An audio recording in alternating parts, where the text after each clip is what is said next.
Good morning, students. Now, today is our second period. Okay. Last time we have seen basics of MS Excel 2010.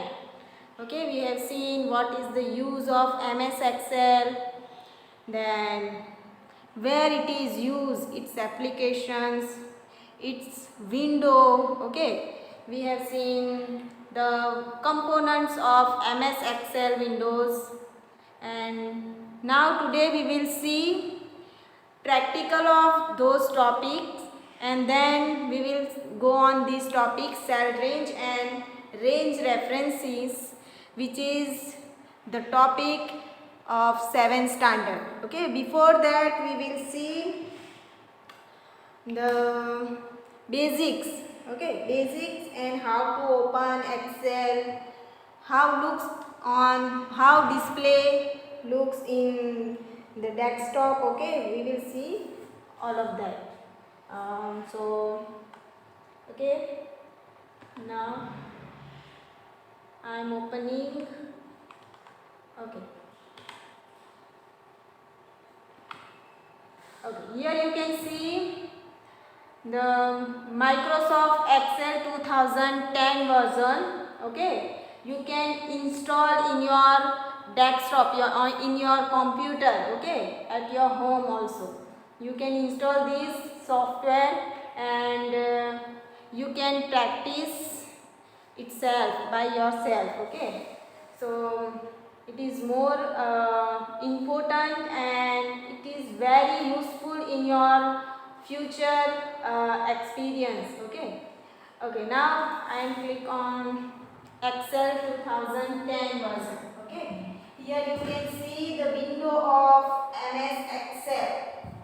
Okay, these are all components we have learned in first period.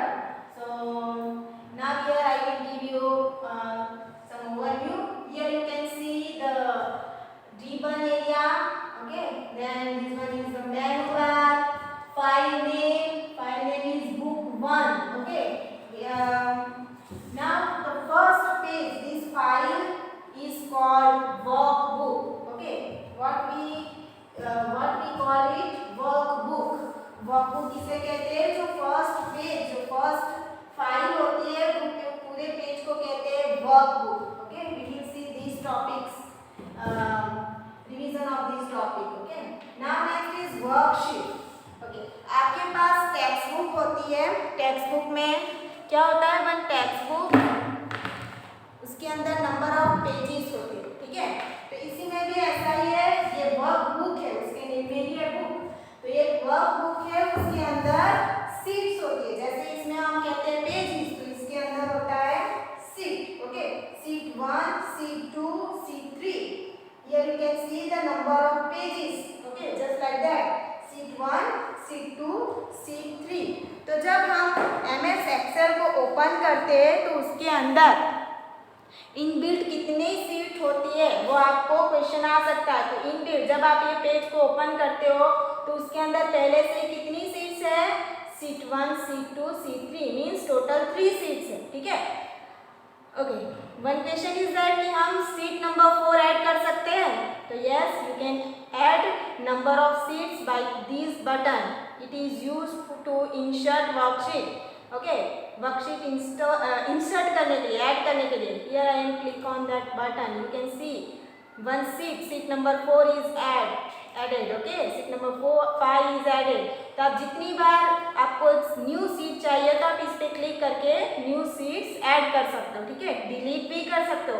Suppose मुझे 5 number की seat delete करनी है तो वहाँ पे right click, delete.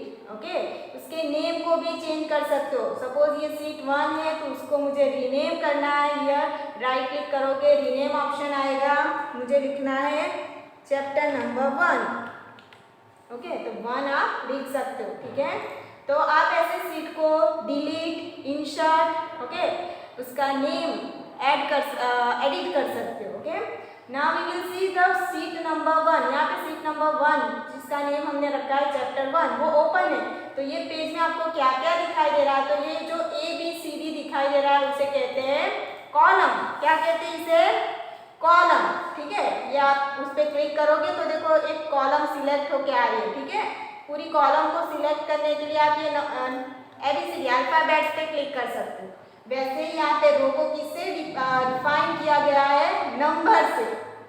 ठीक है, यहाँ पे आप मैं क्लिक कर रही हूँ 4 नंबर पे, तो पूरी 4 नंबर की रो आपको सिलेक्टेड दिखाई दे रही है। ठीक है, नाउ जब आप शीट ओपन करते हो तो वो ये जो ब्लैक कलर का सिलेक्टेड सेल है, ठीक है, वो ऑलवेज यहाँ पे ही रहता है। इनबिल्ट जब आप ओपन करते हो ना तो ये सेल A1, इसका नेम क्या है? A, क्योंकि यहाँ पे कॉलम का नेम A है और ये रो का नेम है 1। तो हर एक सेल को आप एक नेम से डिफाइन कर सकते हो। ठीक है, लेकिन इनबिल्ट कहाँ पे होता है? A1 तक होता है। ठीक है, और यहाँ पे आपके पास ये भी नॉलेज होना चाहिए कि यहाँ पे सिर्फ A to Z ही कॉलम है? No, here there are number of columns are there। okay, 256 columns are there। तो Z के बाद उसका नेम कैसे डिफाइन किया गया है? सपोज मैंने लिखा A B C D, करते करते Z अल्फाबेट्स लास्ट आ गया, उसके बाद नेम कैसे आते हैं? A A।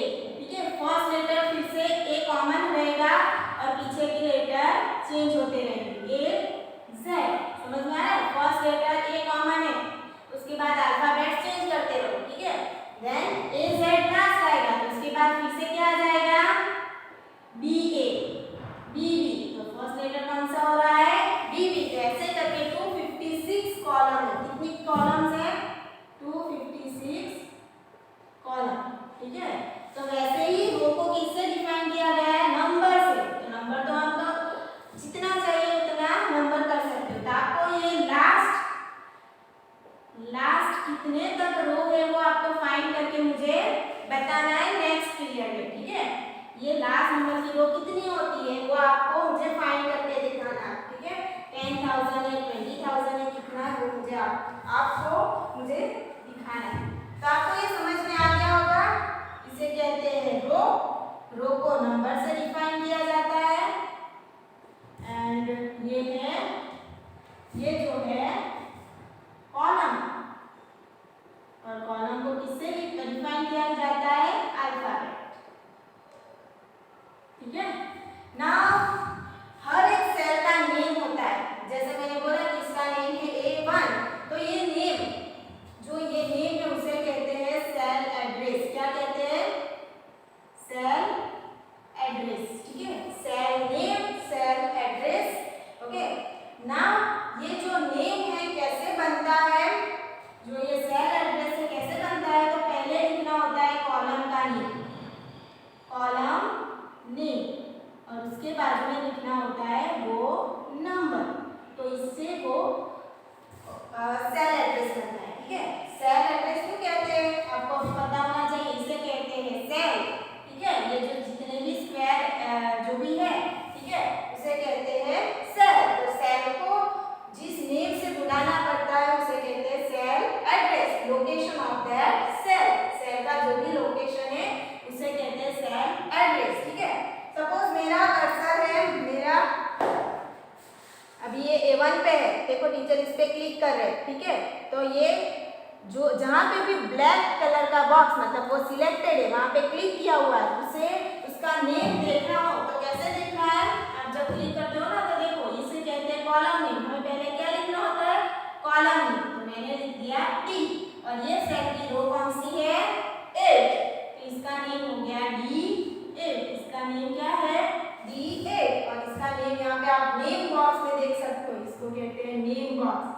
ठीक है, इसीलिए इसका नेम यहाँ पे आपको दिखाई देगा। तो आपको ये पता होना चाहिए कि सेल का नेम, सेल का एड्रेस कैसे डिफाइन करते हैं।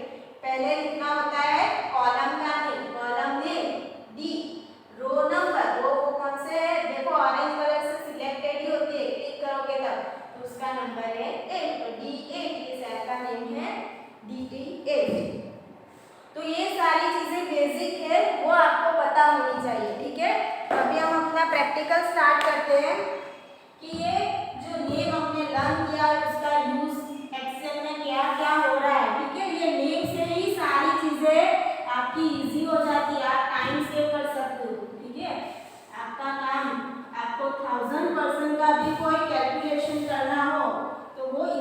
आप कर सकते हो।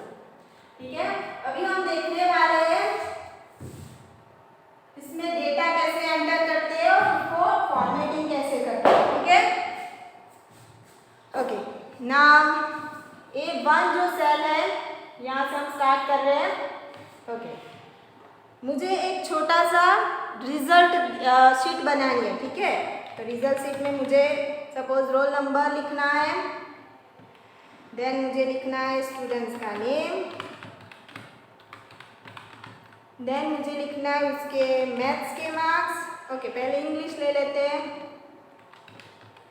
इंग्लिश 1, इसके बाद मुझे लिखना है इंग्लिश 2, देन मुझे लिखना है मैथ्स। ओके, देन मुझे लिखना है EN और उसका मुझे यहाँ पे सम करना है, सम मतलब टोटल। ठीक है, ओके। नाउ सारे डेटा एंटर कर सकते हो। देखो टीचर कैसे मूव करे, माउस के क्लिक से भी आप मूव कर सकते हो। ठीक है, एंड उसके बाद कीबोर्ड के जो एरोज होते हैं उससे भी आप मूव कर सकते हो। देखो यहाँ पे मैं राइट एरो की प्रेस कर रही हूँ, डाउन कर रही हूँ, लेफ्ट, अप। ठीक है, तो वो इससे भी आप सेल के अंदर मूव कर सकते हो। ठीक है, सो ओके, रोल नंबर 1, ठीक है, देन 2। ओके, अभी ऐसे मुझे 100 नंबर तक लिखना हो तो आप इसमें ऑटोमेटिक लिख सकते हो। मीन्स कैसे, कॉपी करके। कॉपी कैसे करते हैं, देखो टीचर पहले से दिखा रहे हैं। जितने नंबर लिखे हैं, सपोज मैंने मोर देन 2 नंबर लिखना है, मोर देन 1 या 2। ठीक है, तो 1 मैंने मोर देन 1 लिखा है, नंबर 1 एंड 2, तो दोनों को सिलेक्ट करना। अकेले एक को ही सिलेक्ट करोगे ना और आप ऐसे ब्लैक प्लस आएगा, उससे क्लिक करोगे तो वो सिंगल नंबर ही कॉपी हो रहा है। देखो, कॉपी ऐसे कहते हैं कि मैं लिख नहीं रही हूँ और मैं माउस से यहाँ पे ब्लैक प्लस से आगे मूव करवा रही हूँ तो वो नंबर कॉपी होके आ रहा है। ठीक है, ये कॉपिंग ऑप्शन है। लेकिन मुझे क्या चाहिए, 1 2 3 4 5 ऐसे करना है। ठीक है, तो वो कैसे करते हैं, दोनों नंबर को सिलेक्ट करना है ब्लैक प्लस से। मुझे 10 नंबर तक चाहिए तो देखो वो आपको साइड पे नंबर भी दिखा रहा है। जब तक आपको जितने नंबर चाहिए लास्ट नंबर तक आपको ड्रैग करना है। तो मैंने कुछ लिखा भी नहीं और 3 4 5 करके 10 तक मैं ऐसे ही अपने इजीली एंड फास्टर आप नंबर लिख सकते हो। ठीक है, इसे ऑटो नंबर्स भी कहते हैं। ओके, ये तो मैंने नंबर्स लिखा। ठीक है, अभी आपको अल्फ़ाबेट्स लिखना हो तो वो भी आप कर सकते हो। ठीक है, अभी पहले हम देखते हैं कैसे ऑटो टाइपिंग कर सकते हैं। तो मैंने सपोज लिखा A, कैपिटल में B, कैपिटल में C। आप एक मार्किंग करो यहाँ पे। जब मैंने नंबर्स लिखा वो कौन सी साइड पे आ रहा है, सेल की कौन सी साइड पे आ रहा है, राइट साइड। लेकिन जब मैंने अल्फाबेट्स लिखे तो वो कौन सी साइड पे आ रहे हैं, लेफ्ट। ठीक है, कौन सी साइड पे आ रहे हैं, लेफ्ट साइड। तो आपको देखो एक्सेल शीट में इनबिल्ट आप जब भी नंबर लिखोगे वो राइट साइड पे एंटर होंगे और टेक्स्ट लेटर कुछ भी अल्फाबेट्स लिखोगे वो सारी चीजें कहाँ पे आ रही है, देखो लेफ्ट साइड पे। मैंने जितने भी टेक्स्ट लेटर से जो स्टार्ट हो रहे हैं वो लिखा है, वो सारी चीज कौन सी जब प्लेस पे आ रहे हैं, लेफ्ट साइड पे। ठीक है, तो ये इनबिल्ट है, तो आपको उसे सेंटर करना हो सारी चीजें आप कर सकते हो। ठीक है, नाउ ABC लिखा है, मुझे Z तक लिखना है तो क्या करना है, तीनों अल्फाबेट सेल को मैंने सिलेक्ट किया, यहाँ पे ब्लैक प्लस आ रहा है। ठीक है, ऑटो पॉइंटर है यहाँ से, तो इस पे क्लिक करने के बाद ओके वो ABC ले रहा है तो थोड़े लेटर और लिख रहे थे, D E।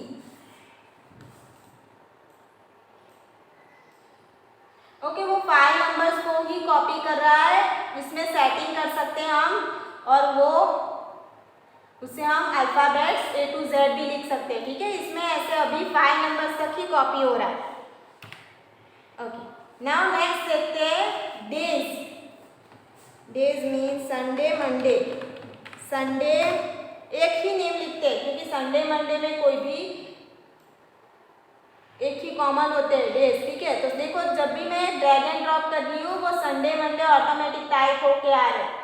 तो आप ऑटोफिल किसे कर सकते हो, नंबर्स को कर सकते हो, अल्फाबेट्स को कर सकते हो, डेज को भी कर सकते हो। और ऐसा नहीं कि संडे ही फर्स्ट लिखना है, ठीक है। आप पहले लिखोगे मंडे, ओके, बीच में से लिखते हैं कुछ भी, फ्राइडे, और मैंने एंटर कर दिया और इससे ही इस पर क्लिक करके ड्रैग किया तो देखो नेक्स्ट क्या क्या आ रहा है, फ्राइडे, सैटरडे, संडे, तो उसके बाद से स्टार्ट होगा। तो ये आप ऑटो फिल कर सकते हो, ठीक है। देन डेज हो गया, मंथ करते हैं, ठीक है। जनवरी, पहली ग्राउंड होगी तो नहीं आएगा, यू ओके डन। जनवरी मैंने लिखा है और इससे ड्रैग एंड ड्रॉप कर रही हूँ तो देखो वो ऑटोमेटिक आ रहा है, जनवरी, फरवरी, मार्च, अप्रैल, मई। इसमें भी आप बीच में से भी स्टार्ट कर सकते हो, ठीक है। अभी क्या है कि आप जनवरी के फर्स्ट 3 लेटर भी हम कहीं पे यूज़ करते हैं जब हम डेट लिखते हैं, ठीक है। तो सपोज मैं लिख रही हूँ फैब के फर्स्ट 3 लेटर और मैं कॉपी करना चाहती हूँ तो क्या हो रहा है, देखो सबके फर्स्ट 3 लेटर आ रहे, फेब, मार्च, ठीक है, MAR, अप्रैल के फर्स्ट 3 लेटर, मई, जून, जुलाई। तो आपको जैसे भी लिखना हो उतने वर्ड्स में भी लिख सकते हो, लेकिन स्पेलिंग करेक्ट होनी चाहिए। सपोज मैंने कैपिटल लेटर में लिखा है जनवरी, तो वो हर उसके बाद से आने वाले जितने भी ऑटो है सारे नेम को कैसे दे रहा है, जो जैसे फर्स्ट की जैसी फॉर्मेटिंग वो जैसे लिखा होगा वैसे ही आएगा, ठीक है।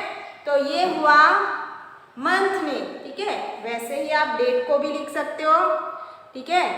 यहाँ पे डेट आज है 12/8, ओके, देन /2021, ठीक है। अभी आप डेट को कर रहे हो ड्रैग एंड ड्रॉप, ओके। इसमें क्या चेंज हो रहा है, ओके, ये क्यों ऐसा आ रहा है सिंबल, क्योंकि वो जितनी डेट है वो इस सेल के अंदर फिट नहीं हो रही है, इसको बड़ा करना है, ओके। अभी आप देख सकते हो कि मंथ चेंज हो रहा है, ठीक है। मंथ नहीं होता इसमें, कंप्यूटर के अंदर फॉर्मेटिंग कैसी है, देखो पहले है मंथ का नेम, तो इसीलिए ये मंथ 12 ले रहा है और ये डेट बीच में ले रहा है, इसीलिए हम कर देते हैं। देखो पहले मुझे लिखना है मंथ, तो मेरा है 8 अगस्त मंथ, मैंने डेट लिखी 12, उसके बाद मैंने लिखा ईयर। तो अभी देखते हैं ये क्या है, मंथ, ठीक है, डेट बीच में ले रहा है हमारे कंप्यूटर पीसी में। तो ये 8 मंथ है, उसके बाद 13, 14, 15, 16 ये डेट है और ये ईयर है। तो आप डेट को भी ऑटो कॉपी और ऑटो फिल कर सकते हो, ठीक है। तो ऐसे आपको ऑटो फिलिंग जितने भी ऑप्शन होते हैं, ठीक है, तो वो आपको ऐसे ही इजीली करना होता है। ये ऑटो जो MS एक्सेल है ये सारी सर्विस प्रोवाइड करता है, तो हमें इसमें आप इजी वर्क कर सकते हो। हमें 100 टाइम भी ये सारी चीज़ें लिखनी होती है तो हम लिख सकते हैं, ठीक है। तो ये हमने देखा कॉपिंग ऑप्शन, कॉपी करना सबको आना चाहिए, ठीक है। ठीक है, अभी हम अपना टेबल स्टार्ट करते हैं, ये सारी चीज़ें मैं डिलीट कर रही हूँ, ओके। नाउ मुझे स्टूडेंट्स के नेम लिखने हैं, ठीक है। स्टूडेंट्स के नेम मैंने ऑलरेडी लिखे हुए हैं, मैं वही कॉपी कर रही हूँ। देखो आप यहाँ पे देख सकते हो,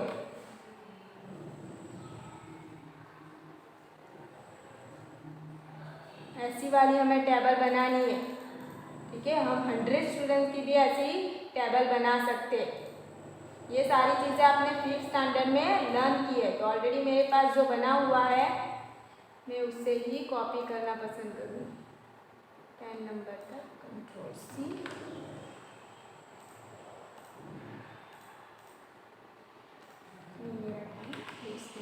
ठीक है।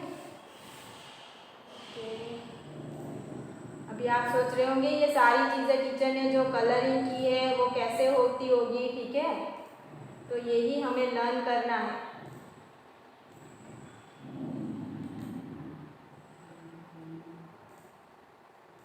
ओके। आपको ओके मेरे पास 4 सब्जेक्ट्स के मार्क्स है। आप यहाँ पे देख सकते हो स्टूडेंट्स नेम की स्पेलिंग इसमें नहीं आ रही है, तो आपको क्या करना है, कॉलम को यहाँ से डी की जो स्टैंडिंग लाइन है उसको बिग करना था। आप इस सेल को बिग भी कर सकते हो, छोटा भी कर सकते हो, ठीक है। तो ये सारी चीज़ें अच्छे से सेटिंग करनी होती है। ओके, नाउ हमें देखना है कि टोटल कैसे होता है, ठीक है। तो टोटल कैसे होता है, हमें यहाँ पे टोटल वाले बॉक्स में अंकिता की जो स्पेलिंग है उसके लिए मार्क्स कितने हैं, 20, 19, 12, 20, इन सब के प्लस करने, ठीक है। तो वो प्लस आप ऐसे भी कर सकते हो, कैसे, फॉर्मूला ऑलवेज स्टार्ट होती है इज इक्वल टू साइन से। स्टार्टिंग आपको कैसे करना होता है, इज इक्वल टू साइन, ठीक है। मैंने इज इक्वल टू लिखा है, जितने मार्क्स है उसको प्लस प्लस करते जा रही हूँ, 20 प्लस 19 प्लस 12 प्लस 20, ठीक है। ये 4 सब्जेक्ट्स के मार्क्स है। मैंने इज इक्वल टू से स्टार्ट किया, सारे नंबर्स लिखे और मैंने उसके बीच में प्लस कर दिया। अभी आप देख सकते हो प्लस करने के बाद उस बॉक्स में क्या हो रहा है, क्या हो रहा है, 71। आप इसका प्लस करके देख सकते हो, उसका आंसर क्या होगा, 71। क्यों, क्योंकि हमने सारे नंबर्स के एडिशन का आंसर वहाँ पे पूछा है, ठीक है। आप यहाँ पे डबल क्लिक करोगे तो वो अपनी फॉर्मूला दिखाएगा, एंटर करोगे तो उसका आंसर दिखाएगा। देखो ये इस पर क्लिक करने से ये फॉर्मूला बार है, फॉर्मूला बार में उसका जो भी इक्वेशन होती है, जो भी फॉर्मूला होती है वो यहाँ पे दिखाई देती है, ठीक है। तो ये हुआ नंबर से प्लस किया हमने, ठीक है। लेकिन आज हमने लर्न किया है सेल एड्रेस। क्या लर्न किया है, सेल एड्रेस। तो अभी आप देख सकते हो कि वो सेल एड्रेस कैसे यूज होता है फॉर्मूला के अंदर। इज इक्वल टू की साइन ऑलवेज लिखना कंपलसरी है, ठीक है। इज इक्वल टू देन मुझे करना है सम, ओके। इसमें ये सारी फॉर्मूला फॉर्मूलाज के नेम होते हैं, वो इज इक्वल टू के बाद लिखना है। तो is equal to sum bracket, small bracket के अंदर आपको लिखना है। मैंने स्मॉल ब्रैकेट किया है, ठीक है। स्मॉल ब्रैकेट के अंदर मुझे इस सेल का नेम क्या है, देखो टीचर इस पे क्लिक कर रहे हैं, 20 को प्लस करना है, ठीक है। तो इस पे क्लिक करने से इसका नेम आया सी एंड यहाँ से होता है 2, तो C2 मैंने क्लिक किया तो ऑटोमेटिक वहाँ पे ये नेम आ गया C2। और मुझे कहाँ तक करना है, उसका स्टार्टिंग सेल और एंडिंग सेल मतलब C2 तक करना है। तो बीच में कॉलन लगाने के बाद जो लास्ट वाला सेल है मतलब साइंस वाला सेल, तो उस पर मुझे क्लिक करना है, ठीक है। अभी के लिए ये सेल मुझे दिखाई नहीं दे रहा है, ठीक है। तो अभी इसको बिग कर देती हूँ, ओके। पहले ये वाले सेल को बिग कर देते हैं तो हमें क्लिक करने के लिए इजी रहेगा। वो दिखाई नहीं दे रहा। इज इक्वल टू क्या लिखना होता है, उसका नेम सम ब्रैकेट के अंदर, ठीक है। ब्रैकेट के अंदर लिखना है मुझे इंग्लिश 1 के मार्क्स मतलब C2 से लेके साइंस के मार्क्स मतलब ये F2। यहाँ पे आप देख सकते हो F, यहाँ से आप देख सकते हो F2, ठीक है। अभी आपको ये F2 लिखने के बाद एंटर करना है, तो आप देख सकते हो वही आंसर आ रहा है 71। लेकिन ये हमने किससे क्या लिख के किया, ये आंसर कैसे आया, फॉर्मूला बार में आप देख सकते हो फॉर्मूला लिख के किया है और इसका सेल एड्रेस यूज करके हमने ये फॉर्मूला से हमने आंसर को लाया, ठीक है। नाउ अभी आप देख सकते हो, ठीक है। अभी आप देख सकते हो कि इस पे क्लिक करने के बाद जो हमने कॉपिंग वाला लर्न किया है, ये टीचर कॉपी कर रहे हैं।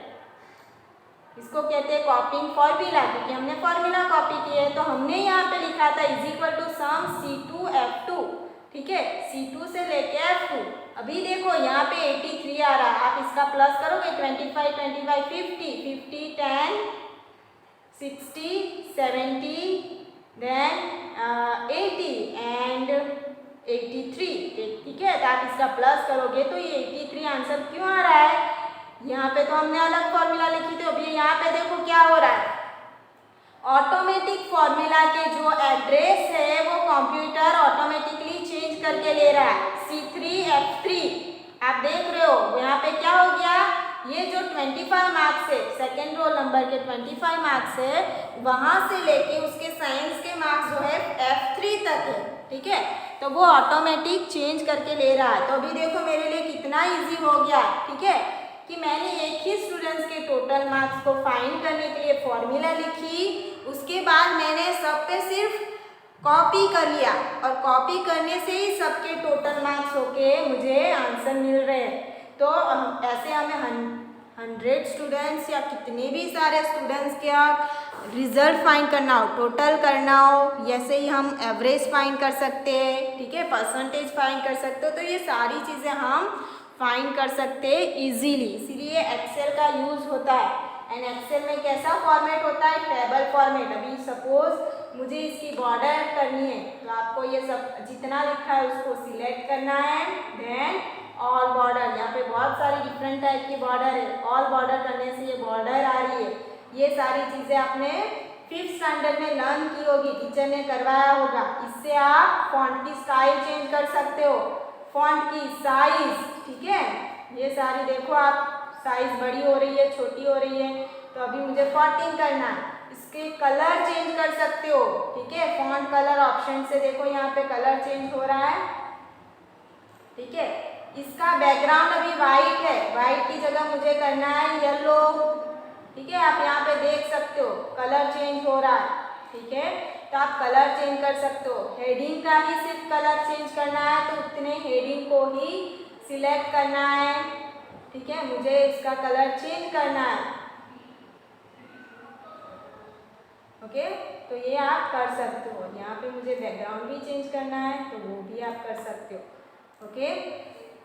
तो ये सारी चीज़ें आपको फॉर्मेटिंग इसे कहते हैं, ठीक है, ये सारी चीज़ों को। तो ये हमें 6th and 5th स्टैंडर्ड में लर्न करना होता है, वही सिर्फ आज हमने उसे लर्न किया है। नाउ इसके ऊपर आपको एक्स्ट्रा रो चाहिए, तो इंसर्ट रो, डिलीट रो कैसे करते हैं वो हम देखने वाले। अभी ये रोल नंबर है, उसके ऊपर मुझे लिखना है कि ये डिवाइन स्कूल का नेम लिखना है, देन ये स्टैंडर्ड 7 का रिजल्ट है तो वो भी मुझे लिखना है। तो उसके लिए मुझे इसके ऊपर रो चाहिए, क्या चाहिए इसके ऊपर रो, लेकिन इसके ऊपर तो प्लेस ही नहीं है, तो हमें क्या करना है, इंसर्ट करना पड़ेगा। और इंसर्ट ऑप्शन कैसे करते हैं, रो नंबर 1 के ऊपर चाहिए तो 1 को सिलेक्ट, यहाँ से मैंने सिलेक्ट किया है, देन इंसर्ट ऑप्शन पे जाके इंसर्ट रो ऑप्शन पे क्लिक करोगे तो वहाँ पे रो आ रही है, ठीक है।